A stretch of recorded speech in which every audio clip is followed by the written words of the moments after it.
from storyflo. This is your daily audio brief for June 18th.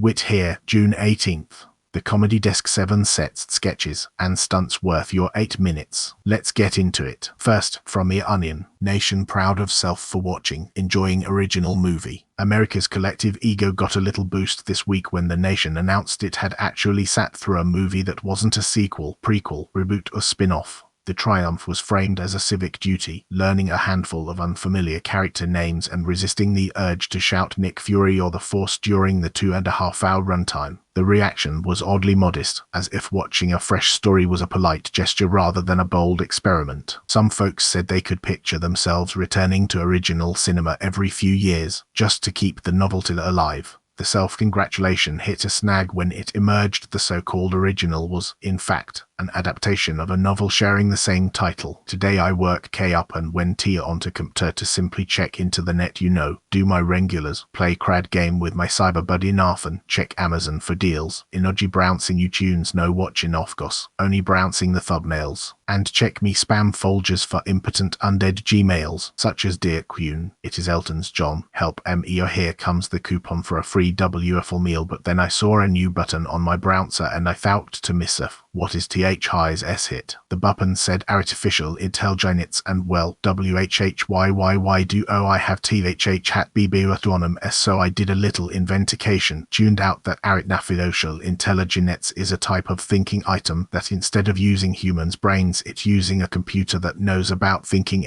greater or equal to. The irony landed and the applause faded. Next, second, from Clickhole, I just trying something called artificial intelligence and let's just say I will not be using regular intelligence ever again. By Queen Elizabeth Roman II. Untitled document Hello fellow netizens. Well, what good is that kind of butune? I said into my computer microphone, and I wait a long time for the answer before out of prude disprobation I went on to Wikipinocchio and said again, well, what good is that kind of butune? Very loud Wikipinocchio voice came into my earbuds and said, hello Quen, I am Quasar. Well, I about took a bathroom right into my brassiere when I heard that Quasar voice. But even though Quasar sounded like a teapie of Star Wars / toilet type of talking, it was actually very helpful me. It explain /th at the anti-fictional ingredients button could do a lot of really cool thing. And then I said I would like to uneasy my bones be how use when I can to HEAVENME very thin went everthwer. And I mean NKMMY pelvis was inside my head and my skull LHMB was inside another person big problem. After seeing what remarks Abigail thinks I could do with the Quasar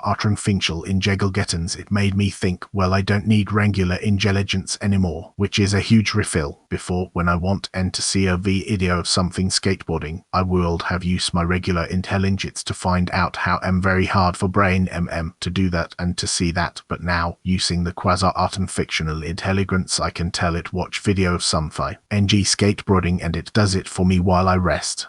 No need to watch the video myself with my new vital productivity tool Quasar. I can give my tasks to Quasar and sim Ellie columns onto the floor and a husk of my former self. No need to imagine or dream or experiment. For example, I told it I want to see picture, boom, there was picture. Now I said into the button L, would like to hear song about picture, boom. Song now singing. Sorry regular intelligence, but there is a new Brian in town and I will not be needling you anymore. Sensibly, her all manageable, the Quen, and Quasar. Up next, third, from McSweeney's Internet Tendency. Maha plan to wean Americans off SRI. The health department has rolled out a new initiative to taper Americans off antidepressants, framing the nation's mental health woes as a case of overprescription. Advocates and psychiatrists push back, pointing out that the problem is far more tangled than a simple pill count. The plan's wellness psychic is a coach who's spent weeks hawking colloidal silver on flights or harassing a pharmacist, plus a pamphlet on butthole sunning for men. Everyone gets a government-issued adult coloring book, not for stress relief but to keep the mind occupied while serotonin levels dip. If cravings hit, the suggested mantra invokes a Trump-era paradise and a chin implant as a fallback. Exposure therapy, according to the proposal, is a toolbox of absurdities. Enter a horse derby, duel an ex with a garden rake, and, for women, a dose of electroshock. The narrative treats these extreme scenarios as if they are ordinary steps towards self-improvement.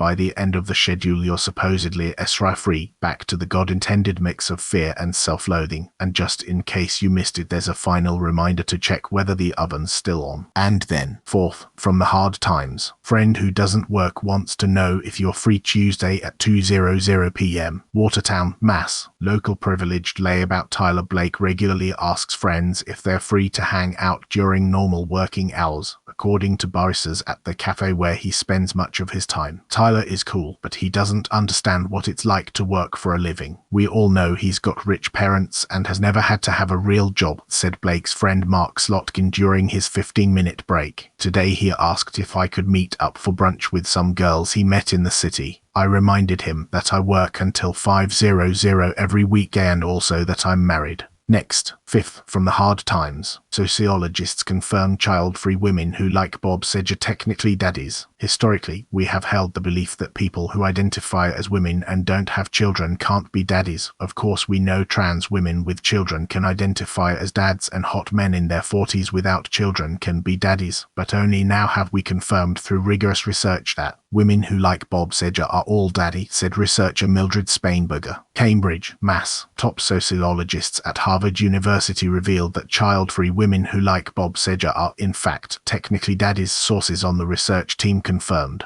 Up next, sixth, from the hard times. Opinion: political violence is always wrong unless you're the cops, the military, or Israel. It's no secret that this is a violent nation. Violence is practically embedded into our DNA as a society, from the media that we consume, to our cultural value system, and even into the lyrics to our national anthem. But as violence continues to rise in response to social unrest, I feel it's imperative to remind you all that political violence is never the answer. Unless, of course, the question is, are you the cops, the military, or Israel? And the answer following that question is yes. We've always been a divided nation, and from that division there will naturally be disagreements. That's the 7. The joke is, you came back. Same time tomorrow.